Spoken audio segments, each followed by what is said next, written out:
Good morning, good afternoon, good evening, or wherever, whenever you should happen to find this. I am J-Ro, the Unsummoned Skull, your host with the most, and this is the 12th episode of the Quote of Arms podcast, where people come on and talk about their favorite tribes. So today we have a special guest who is... Hey everyone, it's Cole from the Uncommon Commander podcast. Awesome, great to have you, Cole. So, Glad to be here. Thank you. And what tribe are we talking about today? Well, today, I felt a little embarrassed for being a little unprepared the last time I was on, so I decided to redeem myself with the big, bombastic tribe known as Giants. So, Fee, fi, fo, fum, we're squishing on some goblin drums. You just roboted for me. I missed that a bit. Oh, I just said fee, fi, fo, fum, we're stepping on some goblin drums. Oh, really,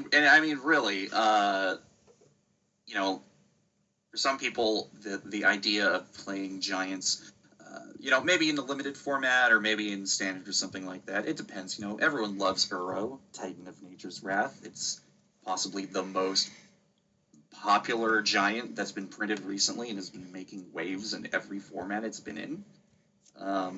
But despite a lot of Giants having a lot of high mana value, I think there's still a lot of value in playing these types of cards. They're really fun. Absolutely. I like how you say so making waves, considering that's a blue commander, and the commander that we're going to be talking about is also blue, correct? Yeah, Agar the Freezing Flame, printed in Kaldheim, also on brand, an uncommon giant absolutely. wizard. It's this guy's pretty sweet. He brings blue and red giants together to make this really cool. Well, and not just giant, also wizards.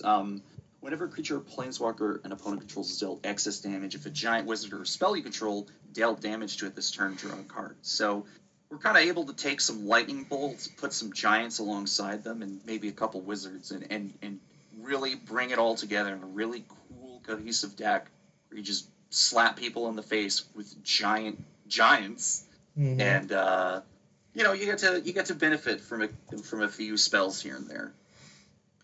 Nice. Yeah, so my build of Egar I call it a giant spell deck because while there aren't that many giant spells in there, there are a lot of spells that happen to be giant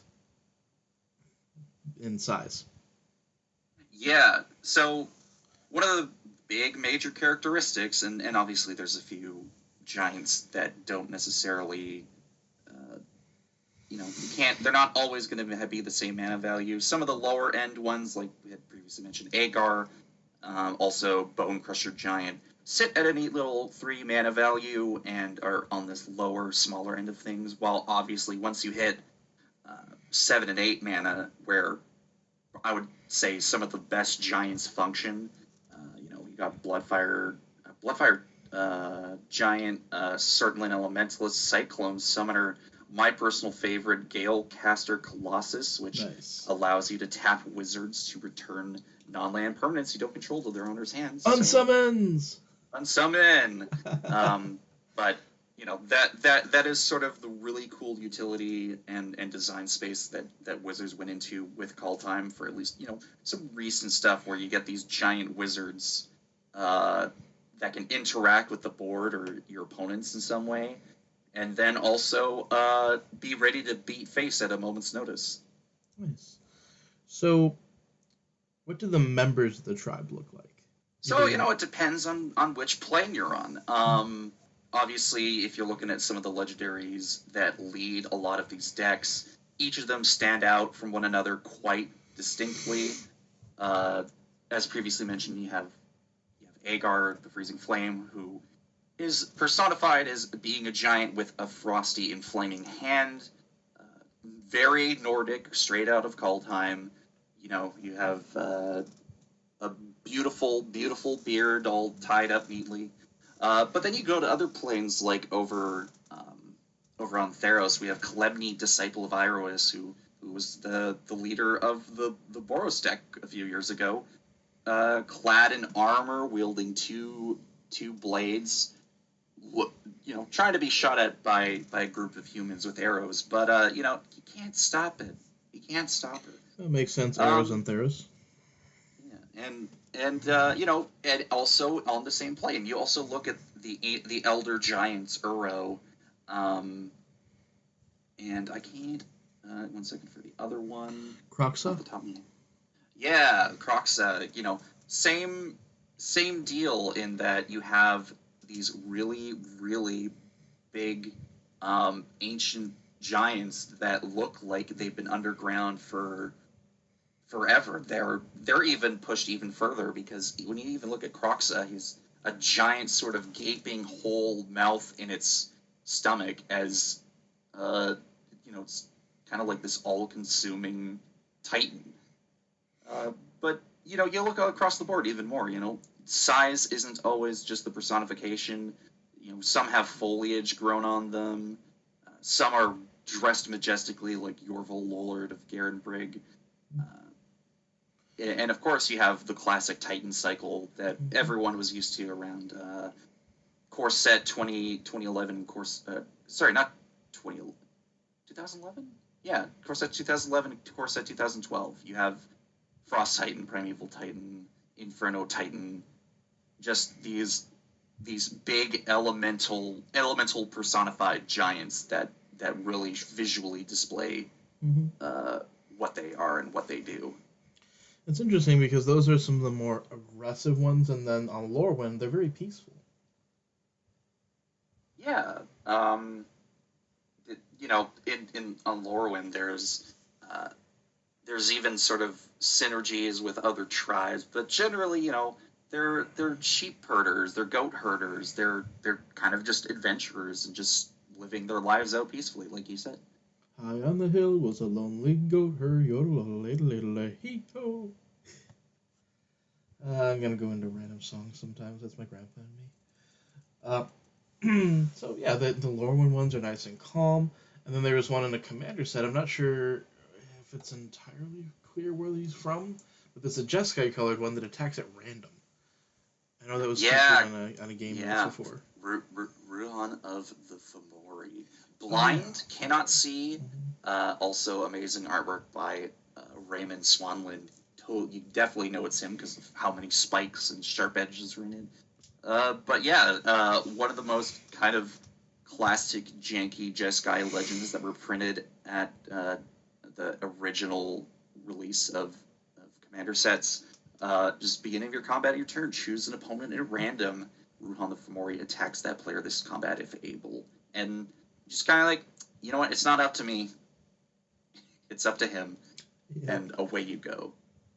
So would you say that these, they are characterized, in addition, so there are a lot of different abilities they have depending on the colors, depending on the plane and such. Would you say that they can be characterized by being somewhat aggressively costed?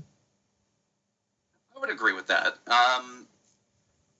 Up until design has been, has changed over the years, we're seeing more, or at least a few more giants kind of be pushed down a little bit.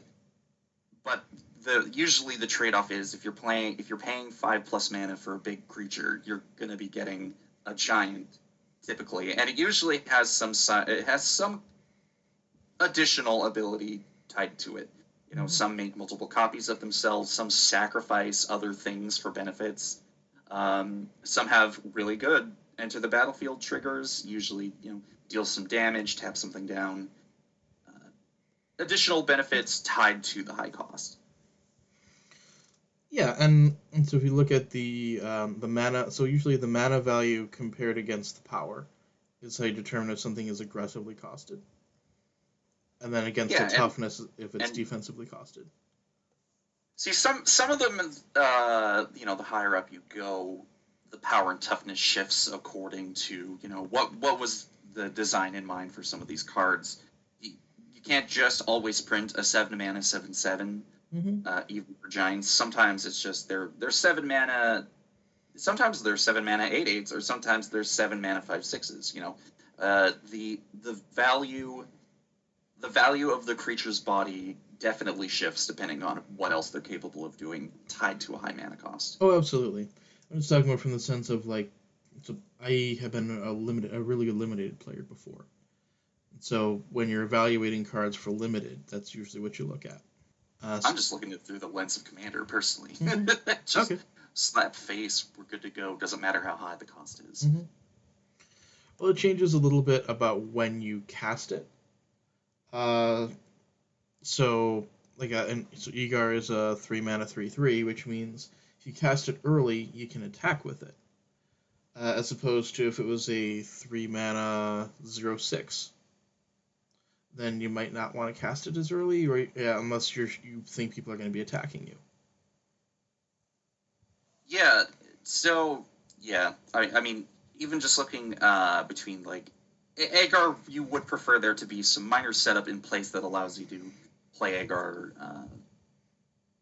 hopefully early, but putting 3 mana down and then maybe casting a Blasphemous Act or another giant creature with haste or something. You timing's important, and I'd also say the same thing for another popular Boros giant, Brian Stoutarm. Uh, you don't always just want to cast it on turn 4 with 4 mana. Sometimes Brian, you want to set up with Brian just to make everything line up perfectly so you can fling something big in someone's face. Yeah, Brian especially needs a little bit more setup because you usually want to be taking the opponent's things to fling, or you want to have your things to fling that you want to fling, that you want to have die. With Egar, it depends on how you build it, because you could build it to do something like increase its power and toughness and give it trample in combat or something like that. You can build a combat oriented Egar deck. And I mean the text on the card does really allow this. There's also a few spells that allows giants to really capitalize off their big toughness or their big power. I usually look at a card like Chandra's Ignition in that type of deck where you could turn your very big, you turn a 4/4, a 5/5, or a 6/6 into a pretty devastating board wipe, and then really gain the benefit of the overkill damage drawing all those cards. Mm-hmm. It's just a neat little combination of effects that really brings giants and also just spells together. Absolutely, and so there are some giants that care about the amount, like Thundercloud Shaman. There are some that are just based on power. I'm trying to remember some of them. Um, yeah, and there are some that have really interesting, strange effects, like Countryside Crusher. Talk about aggressive. 3 mana 3/3 at the beginning of your upkeep, reveal the top card of your library. If it's a land card, put into your graveyard and repeat this process. And whenever a land card is put into your graveyard from anywhere, put up some counter on Countryside Crusher. Yeah, that's actually pretty aggressive. Effective, low cost, but also a bit interesting that your power only grows once you have lands in the graveyard. That's pretty interesting. Yeah, it's so Countryside Crusher has been used frequently with the Assault Loam strategy because it says from anywhere, and so you would use Life from the Loam to return the lands to your hand, and then you would use Seismic Assault to pitch the lands. Oh, okay, that's actually cool. I didn't know that. I didn't know there was a deck at one point.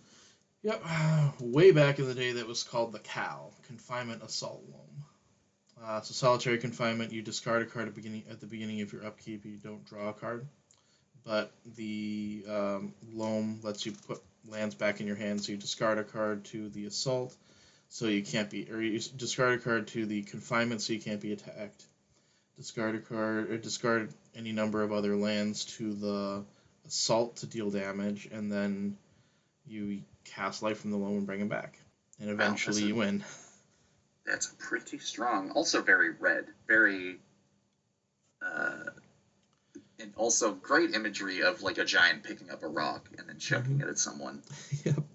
There's also a Eula's Influence, which can take it out of red.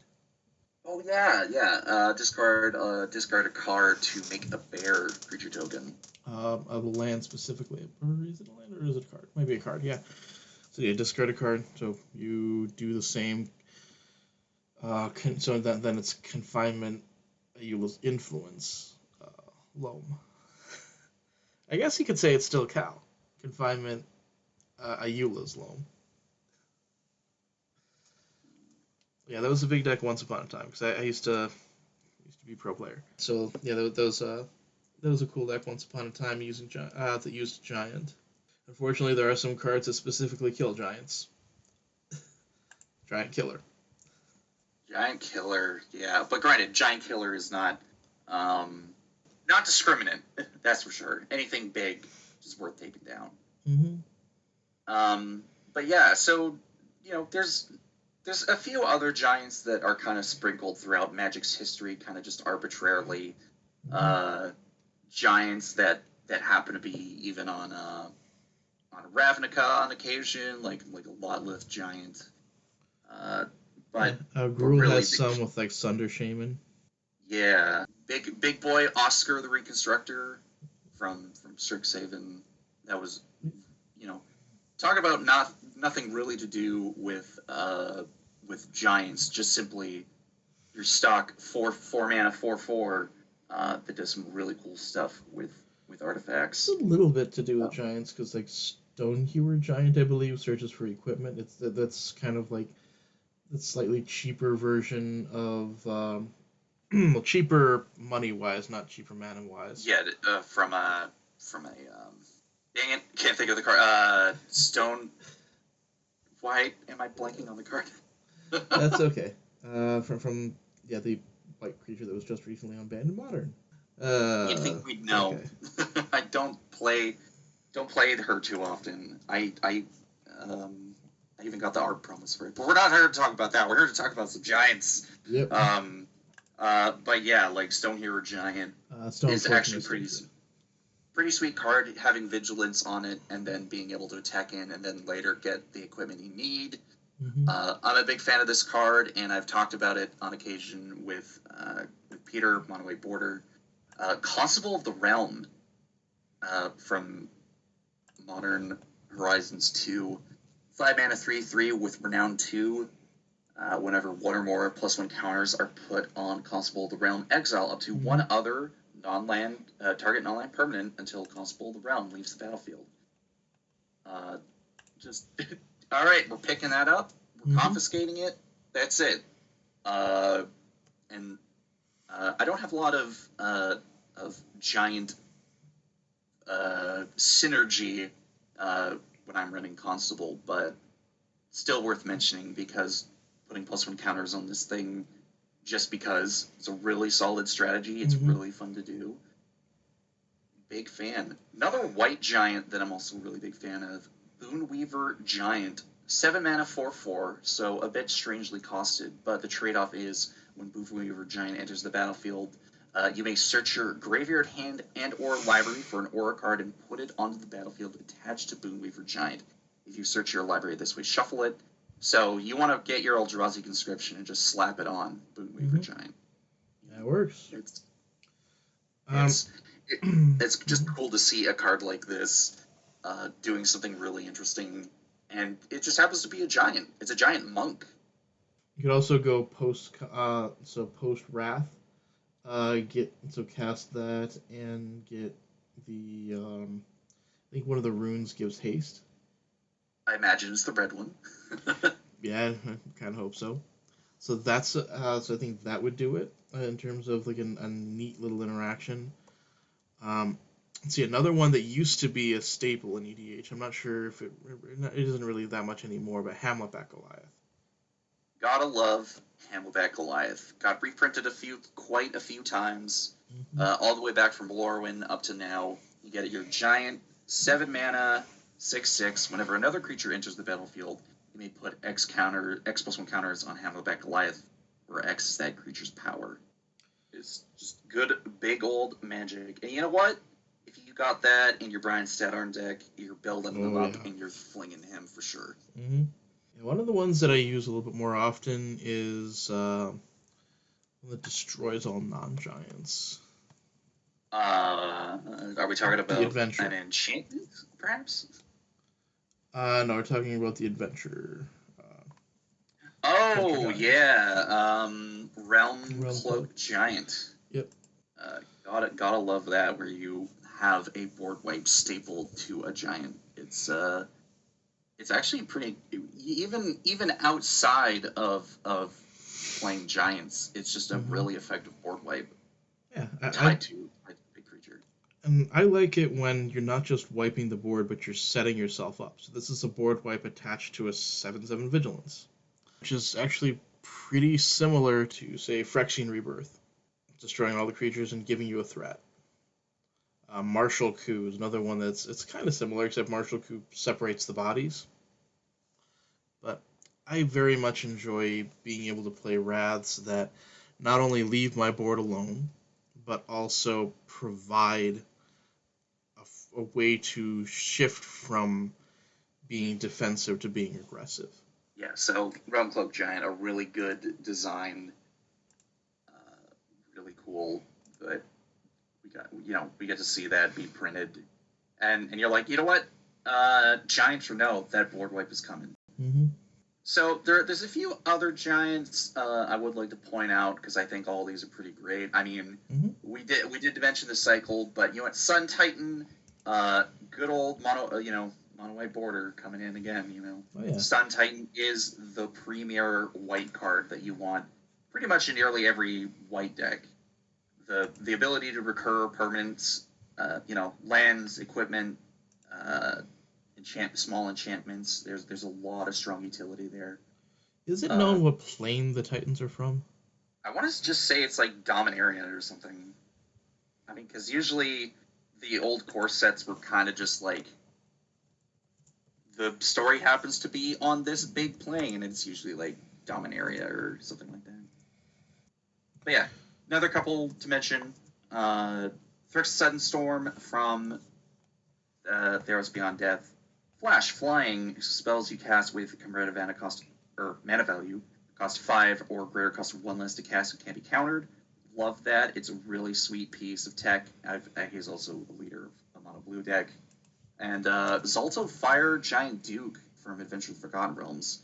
Oh nice. Uh, Yeah, that's one of just the few that put this. doesn't have high toughness. Hmm? That's one of the few that doesn't have high toughness. Yeah, it's a 5 mana 7/3 with trample. I actually just put this deck together with him at the helm because I'm planning to do some dungeon venturing with some people in the future. But because when Salto Fire Giant Duke is dealt damage, venture into the dungeon. So the low toughness kind of begs this not to be abused by cards that you have that ping it arbitrarily. But I'm definitely gonna try and push it to the limit, see what I can come up with, and hopefully get to play it on screen sometime or maybe in a video. I don't know. We'll find out. But yeah, definitely gonna be pretty fun.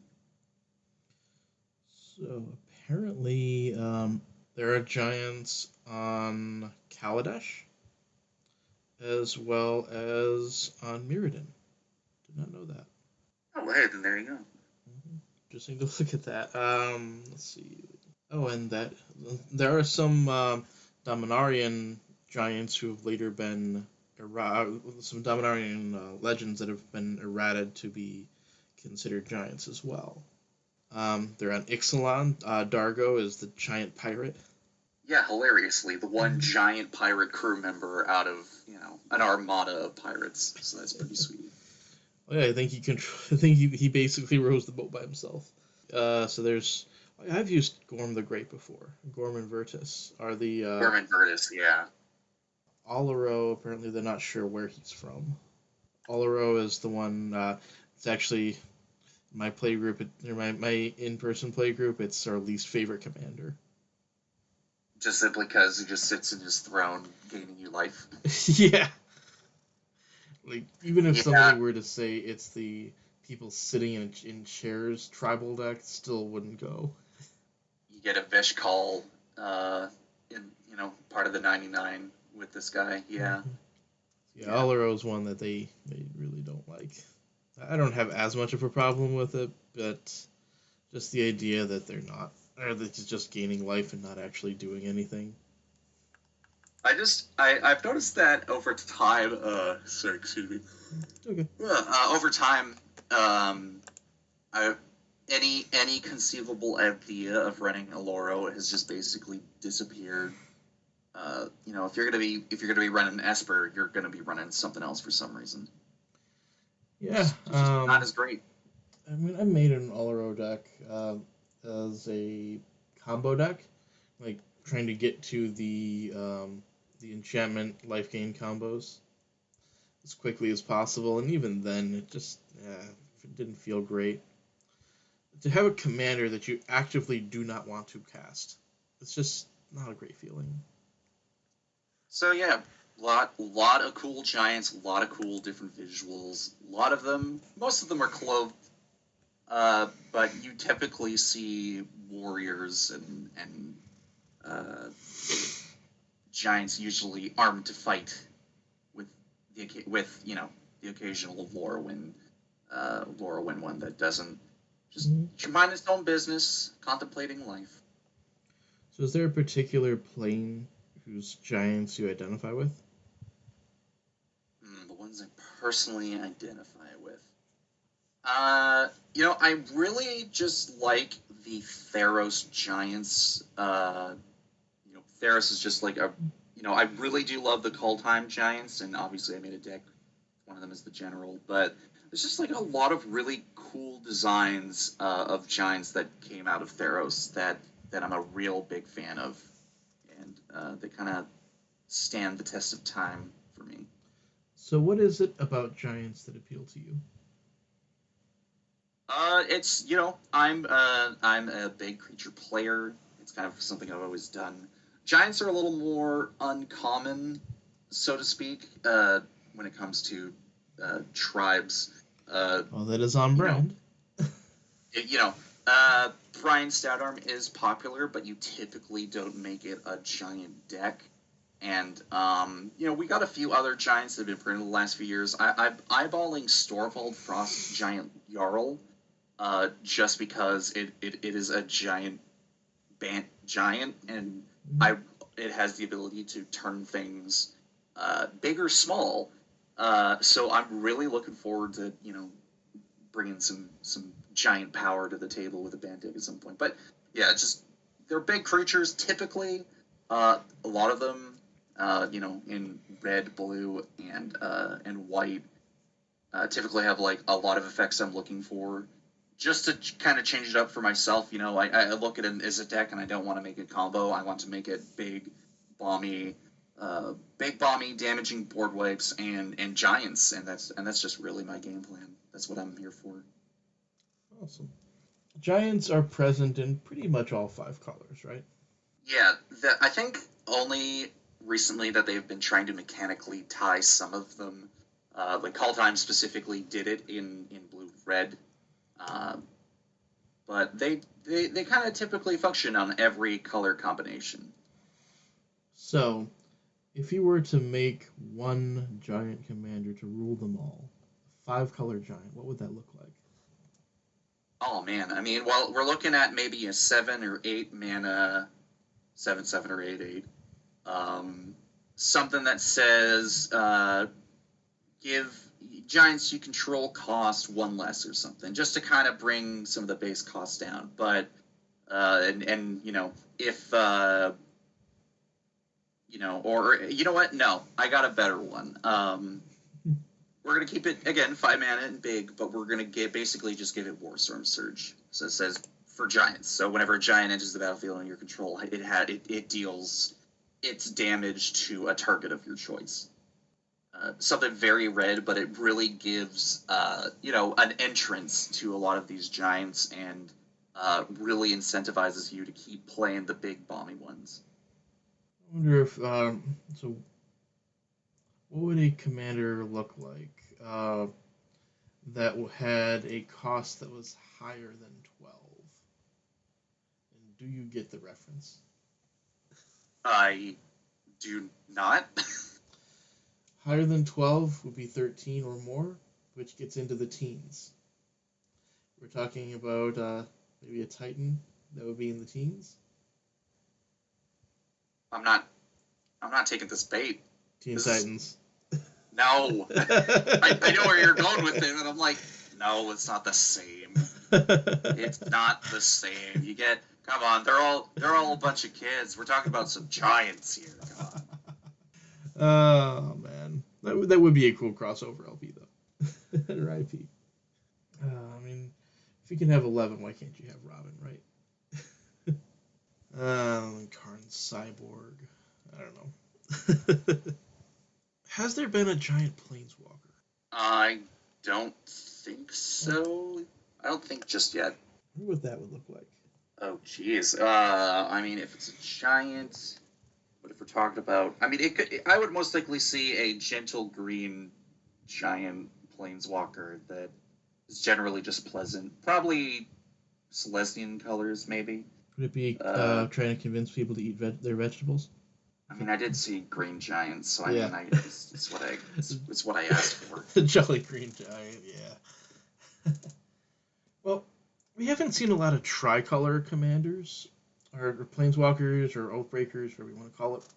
We haven't seen a lot of tricolor ones. It'd be interesting to see a Naya colored planeswalker that would be a giant. I could probably see that, yeah. And I mean, honestly, they should be. I think Wizards and the design team should be doing more triple color legends because I feel like there's not enough of them. Come on, we want some more of those for Oathbreaker. I mean, come on. It's we can't just sit on Sarkhan. We just can't sit on Tamio, and we can't just sit on good old Nicobolas, you know. And the ones that there were a few that came out in one of the commander sets, I think. But that's about it. Yeah. I don't know. I just feel like there needs to be between print more giants. First of all, just straight up, just do that. But also, I think we do need more. We need more multicolored planeswalkers that are just beyond two colors, because otherwise, it's just it's not super fun. So it'd be kind of cool for it to be something that was giant tribal, like maybe the plus ability would reduce the cost or the mana value or the cost of giants by 1 or 2, something like that. The minus ability would be target giant deals damage equal to its power to target player or something like that. And then the alt would be something like creatures with power 5 or greater have, and then impact tremors or something like that. Yeah. It'd be cool. There's a lot of cool things that can be done, but I guess we'll just have to wait and see. Even if it wasn't based on giants, just being Naya colored. I like how Naya was designed in Shards of Alara, where it was 5 or more power matters and such. See, I actually once what was it? Once Tarkir when Tarkir came out and Temur had the focus on 4 power, I'm like, this is much easier to achieve than 5. And as much as I really do appreciate the 5 power matters things, I'm really a big fan of the 4 power. Yeah, so 4 power is nice. 5 for my OCD helps. Fair, understandable. Yeah, it ends in a 5 or a 0. But yeah, I liked 5 as a number to try to aspire to. And I thought it was kind of weird when they set it up with a different number, because it basically seemed like, okay, we're just reducing what already existed by 1. It also 4 seemed a little bit more of an arbitrary number to me. But I mean, I'd say arbitrary. I just look at it as convenience. Mm-hmm. Yeah, I mean, I guess 4, just like 5, goes in evenly to both 40 and 20, so fine with it that way. When they started to get weird, though, is when they went into 8 total power among all creatures you control. So 4 or more on 1 creature, 8 or more on all creatures. That got a little weird. I mean, you won't hear any complaints from me in regards to lower thresholds, and I just look at the 8 thing as just, well, it's doubled the 4, so that's this. It's the evolution of what the Atarka clan became after the time shift. Oh yeah, that wasn't the problem. The problem was that it was it came up. So one of them cares about individual power, the other one cares about collaborative power, which is fine and it makes sense. But the mechanic itself was a little wonky because you had to check two different things. Uh, Yeah, it's a lot of upkeep to just kind of mhm, keep tabs on stuff. But granted, we play Magic, we play Commander. There's a mhm. lot to keep track of anyway. Yep. It also changes how you evaluate things because like Hordeling Outburst wouldn't be good in the first, but it is good in the second. Yeah. So, what are some non-giant cards that giants really like? Or at least cards, or cards that at least mention giants. I mean, let's let's find out. Um, there was some. I mean, Invasion of the Giants. Yeah, Battle of Frost and Fire from Kaldheim. It deals 4 damage on the first tick of the saga. It deals 4 damage to each non-giant creature and planeswalker. So, your giants get to stick around. Everyone else gets to suffer a bit. Hmm. And it also works Um, pretty nicely with, say, Egar. yeah. Well, the thing is that it's a non-spell damage, I believe, so it actually doesn't trigger it. It does still do a decent job of wiping the board, and anything that survives it, you can then kill with spell damage.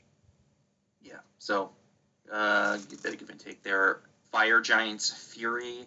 Target giant you control gets +2/+2 and gains trample until end of turn. Whenever it deals combat damage to a player this turn, exile that many cards from the top of your library. Till the end of your next turn, you may play those cards. So you want to be aggressive. This is the way to go about it. So the thing that people tend to Um, forget is that like damage doesn't wash away until the end of the turn. So if you yeah. pyroclase So them pre-combat main phase, they still have the 2 damage marked on them when you attack. And I've yeah, caught exactly. people with So that with like trample. I mean, heck, you go from I can't even shock that thing to it's in range, get it. Hmm. But yeah, Invasion of the Giants. The saga goes from scry 2 when you draw a card, then you may reveal a giant from your hand. If you do, Invasion of the Giants deals 2 damage to target opponent or planeswalker, with the last one being the next giant spell you cast this turn costs 2 less to cast. So Kaldheim brought some sweet things to the tribe, Hmm. especially in the Izzet colors. Super great. And like we mentioned, the Realm Club Giant, where its adventure is destroy all non-giant creatures. Again, saving your giants. Stink Drinker Daredevil. Giant spells you cast cost 2 less to cast. So really helpful. And something where I'm not sure people evaluate some of those cards properly, I would put those as ramp spells because those are enabling Well, you to cast things that is earlier. effectively a ram spell for sure. Right. Some people might call that like an enabler card, or may call that just a creature in the deck. But to me, I categorize that as a ramp spell because it reduces the cost and makes things easier to cast. And not only that, the scaling actually gets pretty ridiculous once you consider cards like, uh, you know, Stink Drinker Daredevil, the Cycle of Monuments from Amonkhet, Hmm. where they get to reduce the cost of a colored creature by 1. Those things doesn't it, it's an application across the board. Hmm. You have a net reduction of 1 or 2 times however many cards Yeah, of and that type you want the to play. medallions do the same thing, but they cost a lot more. So money wise, so those are nice budget options to get around the price barrier of the medallions. Yeah, exactly. Like I'm a big fan of those. So yeah, like when it comes to decks like this, or not just decks, sorry, like the tribe, your Stink Drinker Daredevils are a huge boon because a lot of your big 5, 6, and 7 cost giants want a little bit of extra help, and then suddenly you're throwing down, um, possibly upwards to 3 giants in a single turn and getting some maximum value and maximum damage out of them. It's also so you have to look at the secondary typing, but there are bannerets that can reduce the cost of spells as well. So if you have like a giant soldier, Ballyrush Banneret reduces the cost of soldier spells by 1. I don't know if there's one Yes, specifically exactly. for Yeah. giants though. Bright Hearth is for Bright Hearth is for red. That's elementals and warriors, and a lot of them are either warriors or soldiers. bannerets can work the same way. Uh, there's a lot of there's a lot of utility pieces that I think really go into a giant deck, and you know, it's a pretty efficient ramp is the way I look at it. You don't need the colored pips. You can handle that on your own. But the uh, generic cost reduction is just really good. There are also some silly cards like Bulwer Intimidator. Cowards and Warriors. So Bulwer Intimidator costs 7. It's a 5/5, but it says cowards can't block warriors. Then you can pay a red to make something into a coward, or pay 2 colorless and a red, or 2 generic and a red to make a creature become a warrior. Yeah, that when that card got printed, we were all laughing of just the text "cowards can't block warriors," and although it is easier to just fully invest in paying the red to make creatures become cowards. I really hope they do something with that, more of that in the future, because that's just super funny. It has appeared on another card, a Kargan Intimidator. Yeah, but I mean, I want them to do more. Yes. You know, it's making something a coward specifically. You know, Yeah. it's iconic. It's quite iconic. They should integrate that more. That's all I gotta say. I'm glad though that if they were going to bring back that text, that they or if they were going to bring back the warrior type, that they they brought that text back. So yeah, I'm glad that with the when they brought warriors back, they made sure to keep that on it. It's it's something that's severely underdone, and it needs to keep going. I mean, I don't know what the exact design space is for cowards. I mean, there's only 4 cards that reference it, but it needs to come back. It needs to be more popular, people, because you know it's also like it's a cool mechanical thing, but it's also something that makes people chuckle.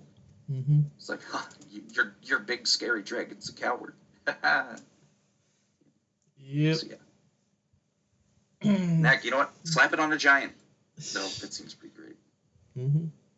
Cowards can't block warriors. Well, your creature or your warrior is a coward. So that could be a silly way of going about it too. Borderland Behemoth is another big giant. It's 4+4 for each other giant you control. That's good in shapeshifter decks too.